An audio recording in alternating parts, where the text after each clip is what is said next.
تحفظ دین کا کارواں رواں دوا، علماء کا ساتھ دو، آؤ سب کے سب یہاں۔ دوسری تجویز میری ایک اور ہے، میں ہمت کر کے اپنا فرض سمجھ کر اس کو عرض کرتا ہوں۔ بہت عرصے سے میرے دل میں ہے کہ ارباب دارالعلوم اس موضوع پر غور فرمائیں۔ مجھ ناچیز کا خیال یہ ہے کہ اکابر دارالعلوم کو سعودی حکومت سے ایک سنجیدہ اور باضابطہ گفتگو کا آغاز کرنا چاہیے۔ میں خود سعودی عرب میں رہا ہوں اور اسی جامعہ اسلامیہ کا ایک طالب علم ہوں جہاں سے غیر مقلدیت کا یہ سارا مسئلہ پوری دنیا میں پھیلایا جا رہا ہے۔ 8-9 سال میرے وہاں گزرے ہیں۔ میں ایک بات عرض کرنا چاہتا ہوں، یہ صحیح ہے کہ رابطہ عالم اسلامی نے وہ تجویز پیش کی جو ہمارے حضرت محترم صاحب دامت برکاتہم نے اس کو نقل کیا، اس کے ایک حصے کو، اور یہ بھی صحیح ہے کہ سعودی حکومت کا اپنا مسلک جو علانیہ ہے وہ حنبلی ہے، اور یہ بھی صحیح ہے کہ وہاں کے بہت سے علماء کا مسلک کچھ اور ہے۔ لیکن اس حقیقت کا انکار نہیں کیا جا سکتا کہ غیر مقلدیت کے اس فتنے کو اصل میں ساری طاقت سعودی حکومت سے پہنچ رہی ہے۔ اس کو نظر انداز کیا جائے گا تو ہم فتنے کے جڑ اور فتنے کے سر چشمے کو کچلے بغیر ہم اس کے امتدادات اور اس کے تسلسل اور اس کے باہر پہنچنے والے اثرات ہی سے لڑتے رہیں گے۔ میں حوالے کے طور پر پیش کرنا چاہتا ہوں، سعودی حکومت کا جو شعبہ دعوت و ارشاد ہے اور اس کا جو شعبہ توعیت الجالیات ہے، اس کے حائل کے مرکز کے زیر اہتمام ابھی کچھ دنوں پہلے ایک تقریر کی گئی ہے، جس تقریر کی سی ڈی پوری دنیا میں لاکھوں کی تعداد میں پھیلائی گئی ہے۔ اس میں کہا گیا ہے، اس تقریر کا عنوان ہے کہ صرف قادیانی ہی کافر کیوں، اور پھر اس پوری تقریر کا خلاصہ یہ ہے کہ مرزا غلام احمد قادیانی بلا وجہ بدنام ہیں۔ ان سے پہلے اسی طرح کی کفریات حنفیوں اور صوفیوں کے بڑے بڑے بزرگ بک چکے ہیں، اور جن بزرگوں کے اس میں نام لیے گئے ہیں، میں ان میں سے چند کے نام لیتا ہوں۔ اس میں پہلا نام لیا گیا ہے، پہلا اگر کہنا مشکل ہو تو میں کہتا ہوں اس میں ایک نام ہے ملا علی قاری کا، دوسرا نام ہے امام ربانی مجدد الفسانی کا، تیسرا نام ہے نابغہ عصر حضرت مولانا رشید احمد گنگوہی رحمۃ اللہ علیہ کا، چوتھا نام ہے شیخ الحدیث حضرت مولانا محمد زکریہ صاحب کا، اور آخر میں کہا گیا ہے کہ پوری جماعت دیوبند قادیانیوں کی طرح کافر ہے۔ یہ تقریر سعودی حکومت کے سرکاری وزارت مذہبی امور کے شعبے دعوت و ارشاد اور توعیت الجالیات کی طرف سے پوری دنیا میں تقسیم کی گئی ہے، اور دہلی میں تنظیم اہل حدیث کی طرف سے وہ تقریر یہاں ہندوستان میں پھیلائی جا رہی ہے۔ ایک اور رسالہ ہے جس کا نام ہے کیا علماء اہل دیوبند اہل سنت والجماعت ہیں، یہ رسالے کا عنوان ہے، کیا علماء دیوبند اہل سنت والجماعت ہیں۔ اس کے مصنف ہیں کوئی جناب توصیف الرحمن راشد صاحب۔ یہ رسالہ بھی سعودی عرب کی وزارت مذہبی امور کے تابع شعبہ دعوت و ارشاد اور توعیت الجالیات سے شائع ہوا ہے۔ اس کا ایک جملہ نقل کرتا ہوں خاکم بدہن، لکھتے ہیں کہ نبی اکرم کے مقابلے میں پیروں، فقیروں اور اماموں کی اطاعت کے داعیوں کے پیچھے نمازیں ادا کرنا حرام ہے، اور آگے لکھتے ہیں کہ ائمہ اہل سنت ان کو مرتدین میں شمار کر کے انہیں واجب القتل قرار دیتے ہیں۔ میں بہت زیادہ وقت نہیں لینا چاہتا، میرا اس موضوع پر تھوڑا سا مطالعہ رہا ہے۔ یہ فتنہ اصل میں چلایا کیوں جا رہا ہے؟ یہ چلایا، حضرت مولانا ارشد میاں نے دامت برکاتہم نے بھی اشارہ کیا تھا کہ سب سے زیادہ بے چینی امریکہ میں ہے۔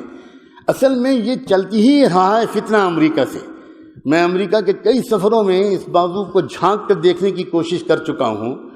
کہ یہ ہو کیا رہا ہے۔ وہ والا اسلام جو مسلمانوں کو مغربی تہذیب سے دور کرے، اور وہ والا اسلام جو مسلمانوں کو مغرب کے مقابلے پر آمادہ کرے، اس اسلام سے ہٹانے کے لیے مغرب نے جہاں انٹرنیٹ اور بلو فلمیں اور عریانیت اور برہنگی وغیرہ وغیرہ اس کو فروغ دے رہا ہے، وہاں وہ مغرب چونکہ جانتا ہے کہ بڑی تعداد میں مسلمان نوجوان ان تمام کوششوں اور سازشوں کے باوجود وہ شراب خانوں اور کلبوں سے دور رہ کر مسجدوں سے قریب ہو رہے ہیں، لہذا ایسے مسلمانوں کے لیے جو تمام تر کوششوں کے باوجود دین سے دور نہیں ہو پا رہے، انہوں نے دوسرا نسخہ یہ اختیار کیا ہے کہ اگر دین پر چلنا ہی ہے تو ان کو ایسے دین میں لگا دو جو ان کو آپس میں الجھا دے۔ یہ ایک سوچے سمجھے منصوبے کے تحت ہو رہا ہے، اور میرے اپنی یقین کے مطابق سعودی حکومت کا ایک طبقہ اس منصوبے میں جانے یا انجانے شریک ہے۔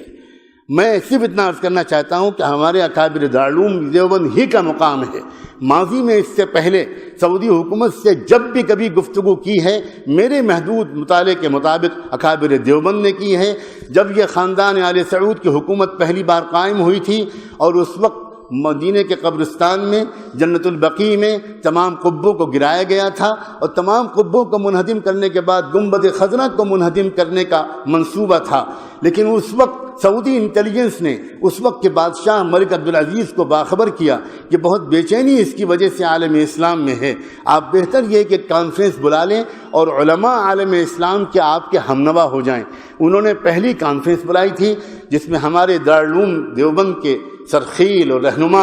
علامہ حضرت مولانا شبیر احمد عثمان جی رحمۃ اللہ علیہ اس کانفرنس میں تشریف لے گئے تھے، علامہ سید سلیمان ندوی رحمۃ اللہ علیہ تشریف لے گئے تھے، اور ان دونوں حضرات نے، اور حضرت مولانا مفتی کفایت اللہ صاحب، جزاکم اللہ، حضرت مولانا مفتی کفایت اللہ صاحب تشریف لے گئے تھے، اور ان حضرات نے جیسی عالمانہ، محققانہ، داعیانہ ایسی زبردست تقریریں وہاں پر کی، اور احادیث کا انبار لگا دیا، اور احادیث کے وجوہ استدلال پر جو دارالعلوم دیوبند کا مسلک ہے اس پر جیسی بصیرت افروز روشنی ڈالی، ملک عبدالعزیز انگوش بدندہ رہ گئے، اور ملک نے برسر عام یہ کہا ان فی کلامک لوجاہا،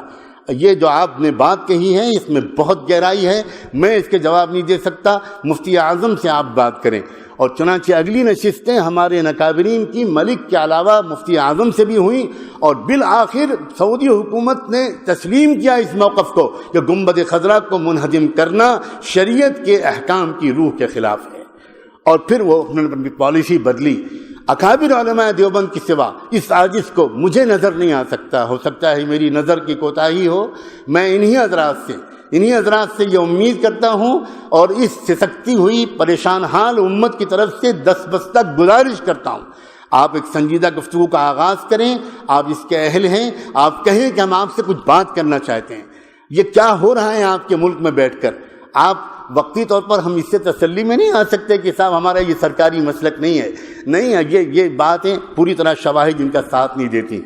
ایک تو میری تجویز یہ ہے، تیسری ایک تجویز یہ ہے کہ مجھے یاد آتا ہے، مجھے اس وقت حوالہ تو یاد نہیں آ رہا، میں اس وقت سفر کے دوران سے یہاں پر آیا ہوں، نواب چھتاری کا ایک دورہ کرایا گیا تھا برطانیہ کا، اور برطانیہ کے اس سفر میں انہوں نے ایک خفیہ ادارے کو دیکھا تھا جو شہری آبادی سے دور جنگل میں انگلینڈ میں چل رہا تھا، جہاں انگریزوں کو فقہ و حدیث پڑھائی جا رہی تھی، تفسیر و قرآن پڑھایا جا رہا تھا، اور انگریز لوگ داڑھی اور عمامے میں ملبوس وہاں پر تھے، ان میں سے ایک بھی کوئی مسلمان نہیں تھا، وہ سب یہودی اور عیسائی لوگ تھے۔ نواب چھتاری یہ دیکھ کر حیران رہ گئے تھے۔ اس وقت ان سے کہا گیا تھا یہ ہم اس لیے تیار کر رہے ہیں تاکہ یہ لوگ علماء بن کر عالم اسلام میں پھیلیں گے، اور وہاں تشویش انگیز مسائل کو ابھار کر مسلمانوں کی طاقت کو منتشر کریں گے۔ میری ایک درخواست ہے، جب دارالعلوم ایک نئے عزائم کے ساتھ اس میدان کا بھی مقابلہ کرنے کے لیے اترتا ہوا نظر آ رہا ہے، آپ بڑی آسانی کے ساتھ ایک دو ریسرچ اسکالرس کو جو آپ کے اپنے فاضل ہوں، جو انگریزی اور عربی پر عبور رکھتے ہوں، ان کو لگائیے اس بات پر کہ وہ مغرب کے یونیورسٹیوں میں جو دستاویزیں موجود ہیں اس سلسلے کی چیزیں تلاش کرنے سے مل جاتی ہیں۔ مولانا احمد رضا خان کی جو خط و کتابت ہے انگریز حکومت سے، آج برٹش لائبریری میں وہ میسر ہے، اس سے پتہ لگ گیا ہے کہ احمد رضا خان صاحب اتنے زبردست علم کے باوجود اس راستے پر کیوں گئے تھے۔ اور ابھی ہمارے حضرت اکابر نے اشارہ کیا تھا، حضرت مولانا حبیب الرحمان صاحب نے، کہ میاں نذیر حسین پہلے کیا تھے اور پھر بعد میں کیا ہو گئے۔ اسی طرح یہ ریسرچ کی ضرورت ہے کہ آخر یہ جو سارا فتنہ اس وقت برپا کیا جا رہا ہے، اس کی شروعات کیسے ہوئی اور اس وقت اس میں شدت کیوں لائی جا رہی ہے۔ اگر کوئی ریسرچ اس طرح کا دلائل سے بھرپور آراست ہو جائے گا تو انشاءاللہ امت کی حفاظت میں مدد ملے گی۔ میں بہت ممنون ہوں کہ میرے جیسے حقیر طالب علم کو یہ اعزاز بخشا گیا۔ جزاک